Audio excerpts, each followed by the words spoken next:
Hi అందరికి. నా పేరు రేవంత్. ఈ వీడియో ఎడిట్ చేసింది నేనే. ఏంట్రా వీడియో ప్రతి వీడియోలో లాస్ట్లో వచ్చేవాడు లేదా మిడిల్లో వచ్చేవాడు, ఈ వీడియోలో స్టార్టింగే వచ్చాడు అనుకుంటున్నారా? మరేం లేదు, మీకు దీపావళి గురించి చెప్దామని వచ్చాను. అసలు ఈ రోజు మనం ఈ వీడియోలో ఏం చూడబోతున్నామంటే, అప్పట్లో దీపావళి ఎలా జరుపుకునే వాళ్ళు, ఇప్పుడు మనం ఎలా జరుపుకుంటున్నాం, దీపావళి వెనక దాగున్న రహస్యాలు ఏంటి, ఇవన్నీ మనం ఈ వీడియోలో చూడబోతున్నాం. వీడియో చాలా ఇంట్రెస్టింగ్ గా ఉంటుంది. లాస్ట్ వరకు చూడండి. మీకు నచ్చితే లైక్ చేయండి, షేర్ చేయండి, సబ్స్క్రైబ్ చేయండి. మీరు ఈ దీపావళి ఎక్కడి నుంచి జరుపుకుంటున్నారు, ఎలా జరుపుకుంటారు అనేది కామెంట్లో తెలపండి. ఇంకెందుకు ఆలస్యం, మనం వీడియోలోకి వెళ్ళిపోము. మీరు అనుకుంటున్నారేమో దీపావళి అంటే కేవలం లక్ష్మీదేవి పూజ, టపాసులు కాల్చడం అని. కానీ ఈ దీపావళి పండుగ వెనుక ఎన్నో మర్చిపోయిన కథలు దాగి ఉన్నాయి. అవి ఏంటో మీకు తెలుసా? ఈరోజు ఆ మరిచిన కథల్లోకి మనం ఓ అద్భుతమైన యాత్ర చేయబోతున్నాం. లక్ష్మీదేవికి మాత్రమే కాకుండా ఈ పండుగకు వ్యవసాయానికి సంబంధం ఉందని తెలుసా మీకు? అప్పట్లో రైతులు కొత్త పంట కోత అనంతరం ఘనంగా దీపాలు వెలిగించేవారు. దీపం వెలిగించడం అంటే కేవలం చీకటిని పోగొట్టడమే కాదు, అది కష్టానికి ప్రతిఫలం వచ్చిన ఆనందానికి ప్రతీక అని అప్పట్లో రైతులు భావించేవారు. అప్పటి నుంచి ఈ విధంగా దీపావళి కృతజ్ఞతా పండుగగా మొదలై కేవలం రైతులే కాదు, దేవతల కథల్లో కూడా దీపావళి దాగి ఉంది.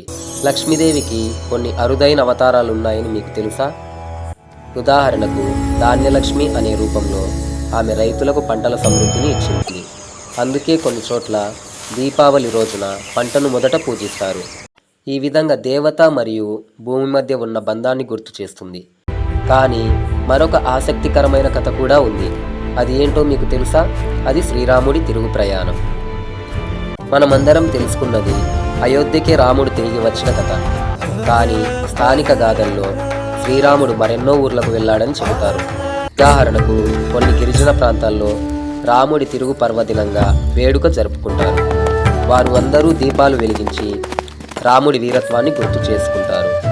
ఈ విధంగా దీపావళి కేవలం పట్టణ కథ కాదు, అది అనేక ప్రాంతాల సంస్కృతిని కలిపిన గొప్ప చరిత్ర. ఇంకో ఆసక్తికరమైన విషయం కూడా ఉంది. అది దీపావళి సమయానికి గ్రహ నక్షత్రాల సంబంధం. పురాతన ఖగోళ శాస్త్రజ్ఞులు దీపావళి సమయాన్ని ఆకాశ చిహ్నాలతో కనిపెట్టారు. ఆ రోజుల్లో ప్రత్యేక నక్షత్ర సమూహాలు కనిపించేవి అని, వాటి ప్రకారం ఆ పండుగ సమయాన్ని నిర్ణయించేవారు. ఈ విధంగా దీపావళి కేవలం మతపరమైన పండుగ కాదు, అది శాస్త్రీయ అర్థాన్ని కూడా కలిగి ఉంది. దీపావళి అంటే మీరు కేవలం పటాకులు వెలిగించడం అనుకుంటారు, కానీ అప్పటిలో దీపావళి అంటే వెలుగు. వెలుగు అంటే జ్ఞానం. జ్ఞానమే మన లోపల చీకటిని పోగొట్టడానికి అప్పటిలో అలా ఊహించుకునేవారు. చాలామంది దీపావళి అనగానే కేవలం పటాకులు, మిఠాయిలు మాత్రమే గుర్తుపెట్టుకుంటారు. కానీ ఈ మరచిన కథలు తెలిసినప్పుడు మన హృదయం వేరే స్థాయిలో ఆనందిస్తుంది. దీపావళి అంటే మన పూర్వీకుల కష్టానికి ఒక గొప్ప వరం, మన సంస్కృతిలో దాగి ఉన్న శక్తిని గుర్తు చేసుకోవడం. ఈ పండుగలో ప్రతి దీపం ఒక కొత్త సందేశం ఇస్తుంది. అంధకారంలో వెలుగును వెలిగించు అని, కష్టపడి సంపాదించిన దానిని ఆనందంగా పంచుకో అని, ప్రకృతితో బంధం మర్చిపోకు అని. మనం దీపాలు వెలిగించే ప్రతిసారి ఆ సందేశాలు మళ్ళీ మనకు చేరతాయి. హాయ్ అందరికీ, నేను హుసేన్. ఈ వీడియోకి వాయిస్ ఓవర్ ఇచ్చింది నేనే. మనమందరం ఎంతో ఇష్టపడే దీపావళి పండుగ వెనుక ఉన్న నిజమైన కథ ఏమిటంటే ఈ వీడియోలో తెలుసుకుంటాం. కంప్లీట్గా చూస్తే అర్థమవుతుంది. ఇక్కడి నుంచి అసలైన ఇంట్రెస్టింగ్ స్టోరీ మొదలవుతుంది. ఇంకెందుకు ఆలస్యం, కథలోకి వెళ్దాం. పూర్వం ఒక రాక్షసుడు ఉండేవాడు. అతని పేరు నరకాసురుడు.